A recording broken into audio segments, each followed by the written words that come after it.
Istungi juhataja, head kolleegid, head inimesed, kes jälgivad meid interneti vahendusel. Kuulates ära kõik selle ettekande, kõik need vastused küsimustele, ma leian ja ma arvan, et kõik teie, kes praegu olete siin saalis, et ei ole mitte ühtegi põhjust mitte jätkata umbusaldamise avaldusega ning hääletada selle poolt, et minister ei jätkaks omal kohal. Mitte ühtegi vastust me ei saanud, mis oleks muutnud meie meelt. Mitte ühtegi vastust ei tulnud selles osas, et see hinna rakendamine noortele, lastele ja eakatele oleks mingisugune hetkeuit mõte, sõnakõlks, vaid sellega minnakse edasi. See oli see vastus, mis tegelikult kõlas ministri suust. Tagasi teed ei ole selles küsimuses. Kui oleks astutud samm tagasi, siis oleks minister praegu selge sõnaliselt öelnud, et me ei rakenda tasulist piletit noortele ja eakatele. Seda vastust ei tulnud.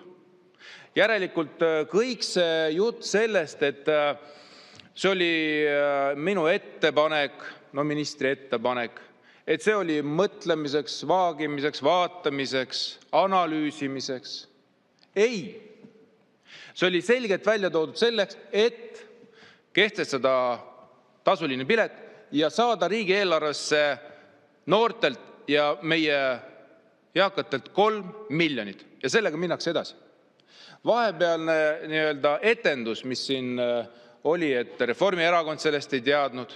Peaminister ütles, et vaatame, mõtleme, see ei ole kindel, võib-olla kehtestame seal mingisuguse miinimumtasu.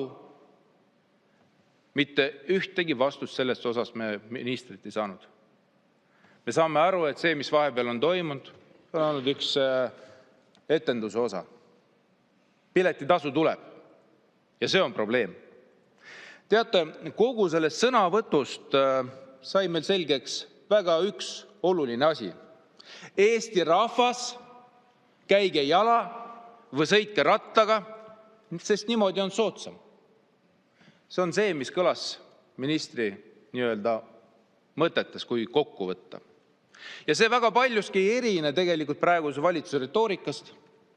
Kui me isegi võtame aluseks Jürgen Ligi sõnavõtte, kus on selgelt ju jooksnud välja mõte, kui teil on raha puudus ja te lähete toidupoodi, siis ostke lihtsalt soodsamad toiduained ja konservid ka peale kauba. Ja tõenäoliselt, kui ta ütles, et inimesed võiks konserve süüa, sellepärast tema sööb ka neid, ega ta vist ei tea tegelikult, kui palju need konservid maksavad. Aga need on päris kallid.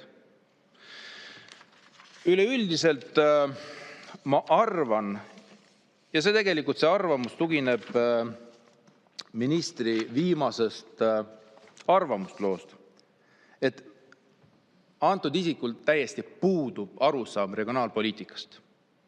Ma tsiteerin mõned mõtted Postimehe arvamusloost, see samast arvamusloost, kus tõi välja lugupeetud minister, et Tallinna inimesed ei pea maksma kinni tühjad bussisõidud Võrumaal. See on täielikult regionaalpoliitika mõõtme puudumine, arusaama puudumine. Sellepärast selge on see, et regioonid on erineva arenguga. Meil on suur palgalõhe, teenused kuskil on, kuskil ei ole. Loomulikult jõukamates kohalikus omavalitsustes need on olemas suuresti. Ja regionaalministri ülesanne on tegelikult vähendada regionaalseid erinevusi piirkonniti. Ja samas tegelikult, ja loomulikult need vähendamised toimuvad läbi jõukamate regioonide. Ehk siis jõukamas regioonis makstakse rohkem makse, saadakse rohkem palka ja see raha tuleb suunata ju sinna regioonidesse, kus on vajaka. Teenuseid ei ole, postkontorid pannakse kinni, pangad pannakse kinni, inimesed saavad vähe palka. Aga tema räägib, et tegelikult Tallinna inimesed ei pea maksma kinni neid tühjasi bussisõite Võrumaal. Et Tallinna inimeste raha ei tohi suunata teistesse regioonisse. Ja see on regionaalminister. Kui see on regionaalminister, siis andke andeks. Ta ei sobi oma kohale. Nüüd siis võtaks alus tema mõtted arvamusloost. Küüniline on lubada tasuta sõitu bussidele, mida varsti enam ei ole. See on tema sõnavõtt, minister. Ma küsin selle peale, aga miks on meil siis varsti nii, et ei ole busse? Miks on see tegemata töö ministri poolt? Ta tõdeb tegelikult seda fakti, et nii see juhtub. Siis järgmine mõte. Eesti maaelu tegelikkusele, vaatamine Eesti maaelule tegelikkusele otsa. Meie maapiirkondade iseloomustab hajaasustus, vananev rahvastik, see on käivitunud ahela, kui väheneb inimeste arv, lahkuvad ka erateenused, poed, pangad, meelelahutus ja töökohad koonduvad suurematesse keskustesse. Väga õige, see on faktide konstateerimine. Küsimus, kus on lahendused, kus on ministri lahendused sellele küsimusele? Siis, kas on õiglane, et õpetajate palgaraha või riigikaitse arvelt doteeritakse tühje busse, mis sõidavad valel ajal valesse kohta, lihtsalt sellepärast, et me ei julge küsida sümboolset piletiraha. Ma küsin väga lihtsa küsimuse. Miks sõidavad siis need bussid valel ajal valesse kohta? Andke andeks, kelle tegemata töö see on? Ja siis öeldakse ühelt poolt, et sügisel, et meil on kõik andmed olemas, kui anti aru riigikontrolörile. Nüüd öeldakse, et tegelikult meil andmeid ei ole ministri suust.